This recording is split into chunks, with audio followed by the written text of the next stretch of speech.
Doctor बीना चतुर्वेदी की आवाज़ में उनके कहानी संग्रह संसार चक्र से अनचाहे कड़वे घूंट कहानी सुनिए। इस कहानी में माता पिता ने अपनी बेटी का संबंध लड़के की छानबीन किए बिना दूसरों के कहने पर कर दिया था। उस लड़के को किसी ने देखा तक नहीं था। जयमाल के समय दुल्हन ने दूल्हे को देखा कि वह छोटे कद वाला, थुलथुल, काला और भेंगा था। ससुराल पहुंचकर उसे पता चला कि ससुराल के लोग बदचलन, शराबी और गुंडागर्दी के कामों में लिप्त थे। यही वजह थी कि करिश्मा को अनचाहे कड़वे घूंट को गले से उतारना पड़ा था। सुनिए कहानी अनचाहे कड़वे घूंट। आज अचानक ही घर में चहल पहल का माहौल हो रहा था।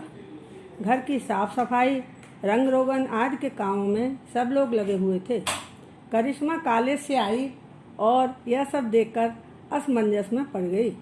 पिताजी दिखावे के नाम पर कभी 1 रुपया भी खर्च नहीं करते थे। आज यह सब क्यों और कैसे हो रहा है? करिश्मा ने माँ के पास जाकर पूछा, माँ आज क्या है जो घर की साज सज्जा में सब व्यस्त हैं? माँ कहने लगी, बेटी आज तुझे देखने और सगाई की बात करने के लिए अलवर के पास के गांव से कुछ मेहमान आ रहे हैं। बस इसलिए अस्त व्यस्त घर को ठीक किया जा रहा है। यदि उनको सब कुछ पसंद आ गया तो आज तेरा संबंध हो जाएगा। माँ द्वारा अचानक किए गए रहस्योद्घाटन को सुनकर लगा कि आज भी बेटियों को घर वाले बोझ ही समझते हैं। लड़की की मर्जी का कोई महत्व ही नहीं है। उसकी ज़िंदगी का फैसला किया जा रहा है और उसे खबर भी नहीं है। करिश्मा ने कहा, माँ तुम्हें तो मालूम ही है अभी मेरी पढ़ाई पूरी नहीं हुई। मैं एमए प्रथम वर्ष की तैयारी कर रही हूँ। इसके बाद 1 वर्ष और लगेगा। मैं पढ़ लिख कर परिवार का सहारा बनना चाहती हूँ। माँ कहने लगी, बेटी जहाँ तुम्हारी बात कर रहे हैं उन्हें तुम्हारी पढ़ाई से कोई दिक्कत नहीं है। तुम चाहोगी तो नौकरी भी कर सकोगी। बेटी तुमसे अपने घर की हालत छुपी नहीं है। जैसे तैसे घर का काम चलता है।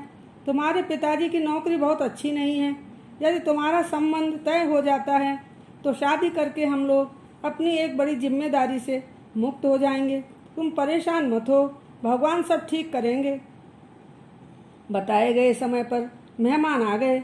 उनका स्वागत सत्कार होने लगा। करिश्मा बहुत परेशान थी।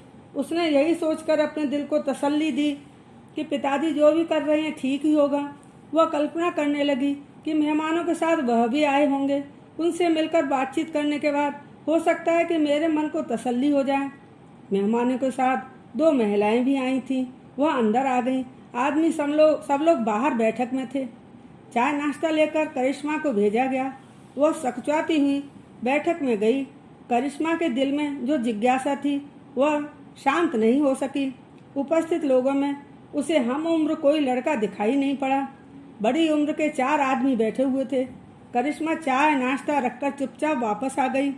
उसी बीच उसे सुनाई पड़ा कि हमें दहेज आदि कुछ नहीं चाहिए। आपकी लड़की पढ़ी लिखी है, हमें पसंद है। इस तरह की बातचीत उन आए हुए मेहमानों में से किसी व्यक्ति ने कही। कुछ समय पश्चात सभी मेहमान वापस चले गए। उनके जाने के पश्चात करिश्मा के माता पिता आपस में बात करने लगे कि देखो अपनी करिश्मा को उन लोगों ने पसंद कर लिया है। रिश्ता पक्का ही समझो। अब हमें भी तैयारी करनी होगी। सबसे पहले अच्छा मुहूर्त देखकर सगाई कर देंगे, फिर धीरे धीरे शादी की व्यवस्था में लग जाएंगे। करिश्मा की सगाई हुए कई महीने गुजर गए थे। करिश्मा सोचने लगी कि आज के युग में भी मेरे होने वाले पति ने कभी मुझसे फ़ोन पर भी बात करने की कोशिश नहीं की। दोनों ने एक दूसरे को देखा तक नहीं था। करिश्मा का दिल अनगिनत आशंकाओं के कारण अशांत हो रहा था। करिश्मा के भाई ने एक दिन अपने माता पिता से कहा, हम लोगों ने उस व्यक्ति को देखा तक नहीं जिसके साथ करिश्मा दीदी की शादी हो रही है। आप लोगों की अनुमति हो तो मैं अपने दोस्त के साथ जाकर एक बार उनसे मिलाऊं।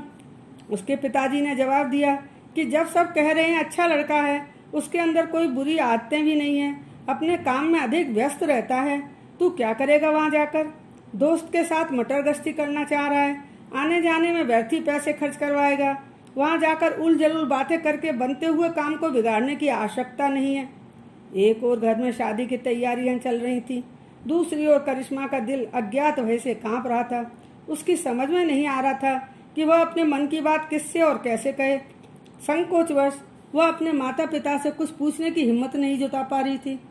आर्थिक रूप से घर के हालात अच्छे नहीं थे, अतः वह कुछ कह सुनकर परिस्थिति को बिगाड़ना नहीं चाहती थी। जिन लोगों के माध्यम से यह संबंध हुआ था, उन लोगों ने लड़के और उनके परिवार की तारीफों के इतने ऊंचे ऊंचे पुल बांध रखे थे कि करिश्मा के माता पिता को सोचने और समझने का मौका ही नहीं दिया था। अपने वाक जाल में इस तरह फंसा लिया था कि वह पूर्ण रूपेण आश्वस्त हो गए थे। करिश्मा के माता पिता अपनी बेटी के भाग्य की सराहना करके मन ही मन प्रसन्न हो रहे थे। वह दोनों आपस में बात करते, देखो करिश्मा के भाग्य से घर बैठे ही कितना अच्छा संबंध अपने आप आ गया। उनके मन में एक बार भी यह बात नहीं आई कि एक बार उनके गांव जाकर लड़के को और उस घर को देख आएं जहां अपनी फूल सी बच्ची को भेज रहे हैं।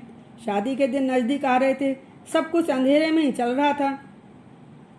करिश्मा के घर में मेहमानों का आना शुरू हो गया। मंडप को फूलों से सजा दिया। दरवाजे पर बाजे बज रहे थे। बारात आ रही थी। करिश्मा को दुल्हन का वेश पहनाया गया। अच्छी तरह से उसका श्रृंगार किया गया। शादी की रस्में शुरू हो गईं। दरवाजे पर जयमाला के लिए दूल्हा दुल्हन अपने हाथों में माला लिए खड़े थे। करिश्मा का दिल जोरों से धड़क रहा था। करिश्मा नजरें झुकाए खड़ी थी। वह अपने होने वाले पति की एक झलक देखना चाहती थी। उसने सबकी नजरों से स्वयं की नजरों को चुराते हुए अपने समक्ष खड़े हुए पति की ओर देखा। उसे देखते ही करिश्मा को ऐसा लगा मानो उसके पैरों के नीचे से जमीन सरक गई हो। उसकी शंका सही साबित हुई। उसके होने वाले पति का रंग तो सांवला था ही, उसके साथ ही साथ छोटे कद वाला थुलथुल और महंगा भी था। शक्ल सूरत के अलावा उम्र में भी काफी बड़ा लग रहा था। करिश्मा के हाथ पैर कांपने लगे। निराशा ने उसे घेर लिया। करिश्मा अपने दिल को तसल्ली देने का असफल प्रयास कर रही थी। वह असहाय थी। अब कुछ नहीं हो सकता। पिताजी की इज्जत की खातिर उसे अपने जीवन को दांव पर लगाना ही था। वह अपने भाग्य को कोस रही थी। करिश्मा के आसपास खड़ी उसकी सहेलियां भी सदमे में थीं। उनका चहकना अचानक बंद हो गया। सबका उत्साह समाप्त हो गया। जयमाले के मौके पर भी चुप्पी छाई रही। नियत समय पर गमगीन माहौल में करिश्मा की विदाई हो गई। ससुराल में गृह प्रवेश की रस्में हो रही थी। वहाँ के माहौल में खुशियाँ छाई हुई थी। ऐसे बदसूरत और निठल्ले लड़के को सर्वगुण संपन्न, पढ़ी लिखी और खूबसूरत पत्नी मिल गई थी। करिश्मा का सिर दर्द से फटा जा रहा था। आखिर वह समय भी आ गया जिसका इंतजार और चाहत हर लड़की के जीवन का एक महत्वपूर्ण पल होता है। लेकिन यहाँ विपरीत स्थिति थी। रात के अंधेरे के साथ ही साथ आज करिश्मा की जिंदगी भी अंधकार के आगोश में करा रही थी। करिश्मा परेशान, हैरान, सच्चाई हुई पलंग के एक कोने पर जीती जागती लाश के समान बैठी हुई थी। अचानक कमरे का दरवाजा एक झटके के साथ खुला। करिश्मा के पति अशोक ने लड़खड़ाते कदमों से कमरे में प्रवेश किया।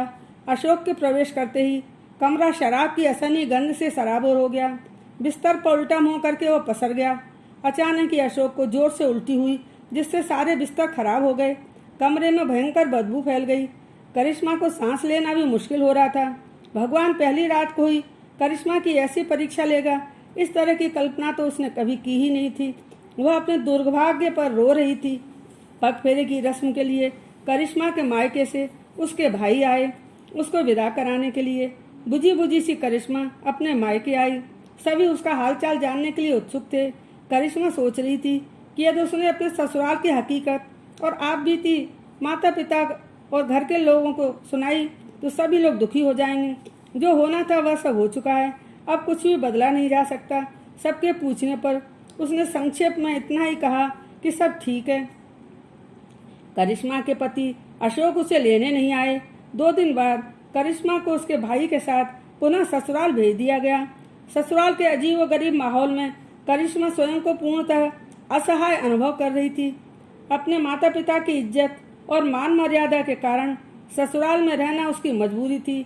दकियानूसी ससुराल में पहुंचकर उसके व्यक्तित्व की कोई अहमियत नहीं रही थी। जीवन के प्रति आसक्ति और विवेक शक्ति को उसने अपने दिलो दिमाग से बाहर निकाल दिया था। धीरे धीरे उसकी सोचने समझने की शक्ति समाप्त होती जा रही थी, क्योंकि ससुराल के लोगों के समक्ष वह स्वयं को अशक्त महसूस कर रही थी। पराये घर से आई हुई लड़की को नए माहौल में आने पर ससुराल के लोगों, खास तौर से सास ससुर और पति के द्वारा मार्गदर्शन मिलता है, मगर यहाँ तो सब कुछ उल्टा था। वे ही लोग करिश्मा के जीवन मार्ग में सबसे बड़ी बाधा थे। वह पूरी तरह से टूट चुकी थी। वह सोचती थी नियति को शायद यही मंजूर था। पति अशोक को वह हर तरह से समझाकर हार चुकी थी। कामों से निवृत्त होकर जब भी वह अकेली बैठती तब यही सोचती रहती कि भगवान ने मेरा जीवन निराशाओं से क्यों भर दिया है। अशोक अपना अधिक समय घर से बाहर ही व्यतीत करता था। घर पर आने जाने का उसका कोई निश्चित समय नहीं था। कब रात होती है, कब दिन उगता है, इस बात की बंदिश अशोक के जीवन में नहीं थी। करिश्मा घर की चार दीवारी में बंद होकर रह गई थी। सुबह से रात तक एक नौकरानी की तरह घर के कामों में लगे रहना, सास ससुर के आदेशों का पालन करना और खाली समय में अपने भाग्य को कोसते रहना करिश्मा के जीवन में मात्र यही बचा था। वह सोचती जिंदगी भी कितनी अजीब होती है, कितने रंग दिखाती है, कितने खेल खेलती है, कभी धूप तो कभी छांव। करिश्मा का संबंध करवाने वाले लोगों ने बताया था कि लड़का पढ़ा लिखा है और अपना व्यापार करता है, उसमें कोई बुरी आदत भी नहीं है। लड़के के पिताजी सरकारी नौकरी से रिटायर हुए हैं, संस्कारी परिवार है, आपकी लड़की सुखी रहेगी। करिश्मा के पिताजी ने बिना सोचे समझे, छानबीन किए बिना बस उनकी बातों पर विश्वास कर लिया। स्वयं ने पारिवारिक तहकीकात नहीं करने की बहुत बड़ी गलती की थी। इसका दुष्परिणाम करिश्मा को जिंदगी भर भुगतना पड़ेगा। वास्तविकता ये थी कि करिश्मा के ससुराल वाले बदचलन, शराबी और गुंडागर्दी के कामों में लिप्त रहते थे। स्वभाव से बहुत ही दकियानूसी थे, स्वयं गलत काम करते और दोषारोपण देवी देवताओं के प्रकोप और टोना टोटकों को देकर उनकी गलतियों पर पर्दा डालकर अपना पल्ला झाड़ लेते थे। करिश्मा की समझ में यह बात अच्छी तरह से आ चुकी थी कि अशोक घर से बाहर खूब मौज मस्ती करता है। कई महिलाओं से इसके नाजायज संबंध भी हैं। अपनी हीन भावना को करिश्मा के समक्ष छुपाने की खातिर घर में शराब पीकर आता है और हल्ला मचाता है, स्वयं को हावी रखना चाहता है। कई कई रातों तक घर से गायब रहता और झूठ बोलता रहता है। अड़ोसी पड़ोसी या रिश्तेदार अपनी दबी जुबान से जब अशोक की रंगरेलियों के किस्से सुनाते तब शुरू में करिश्मा मजाक में सब टाल देती थी, लेकिन अब उसे इन सब बातों पर पूरा यकीन होने लगा। यही यकीन अब उसकी खींच बनने लगा था। अशोक से उसका विश्वास डगमगाने लगा था। सब कुछ सहते रहना उसकी मजबूरी थी। उसकी पीड़ा को बस वही समझती थी और कोई नहीं। अपने मन की बात वह किससे कहे, उसका साथ देने वाला कोई नहीं था। करिश्मा को सास ससुर और जेठानी के द्वारा समय समय पर सख्त हिदायतें दी जाती थीं कि वह ससुराल की कोई भी बात अपने पीहर वालों को न बताए। यदि गलती से भी ऐसा किया तो हम लोगों को रिश्ता तोड़ने में थोड़ी भी देर नहीं लगेगी। तुम्हारे ऊपर इतने झूठे आरोप लगाएंगे कि तुम किसी को मुंह दिखाने लायक नहीं रहोगी।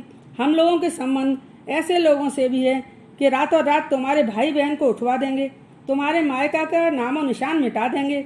अपनी हद में रहना, हम लोगों से पंगा लेने का विचार भी अपने मन में मत लाना। करिश्मा इन लोगों के चंगुल में बुरी तरह से फंस चुकी थी। उसे न निगलते बन रहा था और न उगलते।